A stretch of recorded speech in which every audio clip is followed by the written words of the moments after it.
पुराणों में कार्तिक मास की महिमा का वर्णन मिलता है।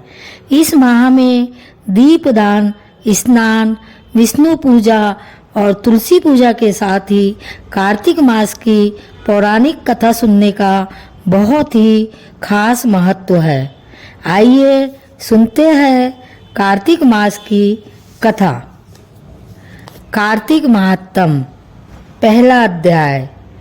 नैमिषारण्य तीर्थ में श्री सूत जी महाराज 88,000 शौनकादिक ऋषियों से बोले, अब मैं आपको कार्तिक मास की कथा विस्तार से सुनाता हूँ, जिसे सुनकर मनुष्य सब प्रकार के पापों से छूटकर अंत समय में वैकुंठ को प्राप्त होता है।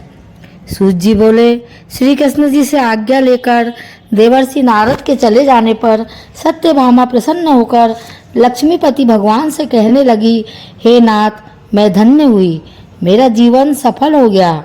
मेरे जन्मदाता भी धन्य है, जिन्होंने मुझ जैसी त्रैलोक्य सुंदरी को जन्म दिया, जो आपकी 16 सहस्त्र स्त्रियों के मध्य में आपकी परम प्यारी पत्नी बनी।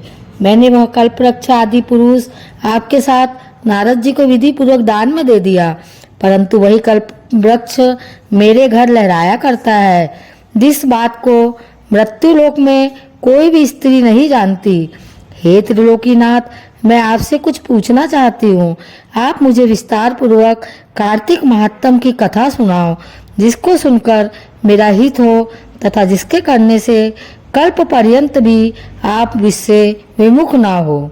सूत जी बोले, सत्यभामा के ऐसे वचनों को सुनकर हंसते हुए श्री कृष्ण जी सत्यभामा का हाथ पकड़कर तथा अपने सेवकों को वहीं रोककर विलास युक्त अपनी पत्नी को कल्प वृक्ष के नीचे ले गए और हंसकर कहने लगे कि हे प्रिय, 16,000 रानियों में से मुझे तुम प्राणों के समान प्यारी हो।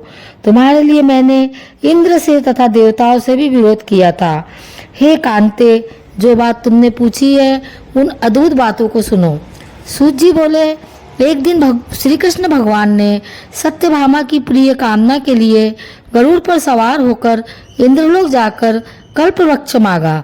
तब इंद्र के मना कर देने पर गरुड़ का इंद्र से घोर युद्ध हुआ और गौलोक में गरुड़ जी ने गौओं से युद्ध किया।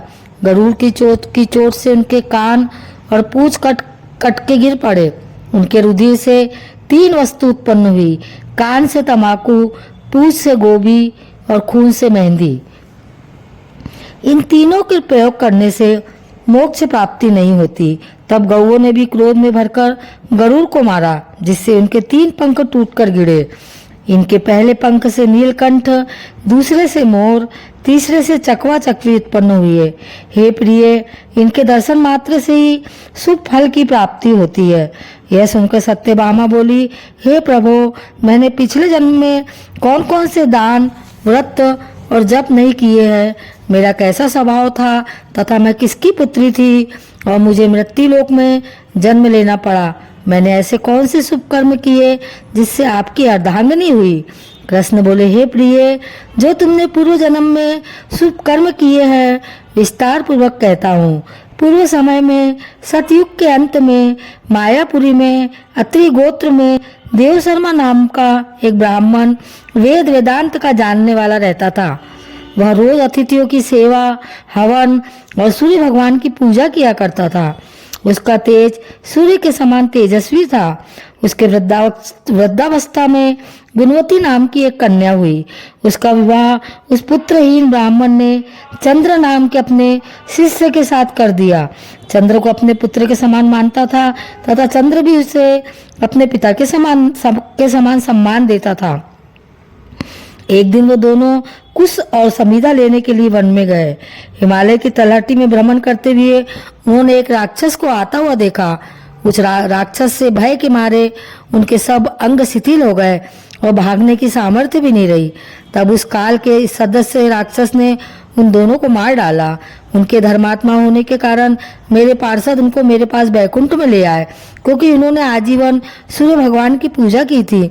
उस कर्म से मैं दोनों पर अति प्रसन्न हुआ।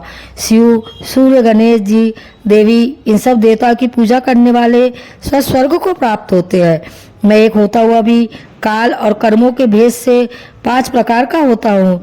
जैसे एक देवदत्त, पिता, भ्राता आदि नामों से बोला जाता है। जब वो दोनों विमान पर चढ़े हुए सूर्य के समान तेजस्वी, रूपवान, चंदन और माला धारण किए हुए मेरे भवन में आए तो दिव्य भोग भोगने लगे।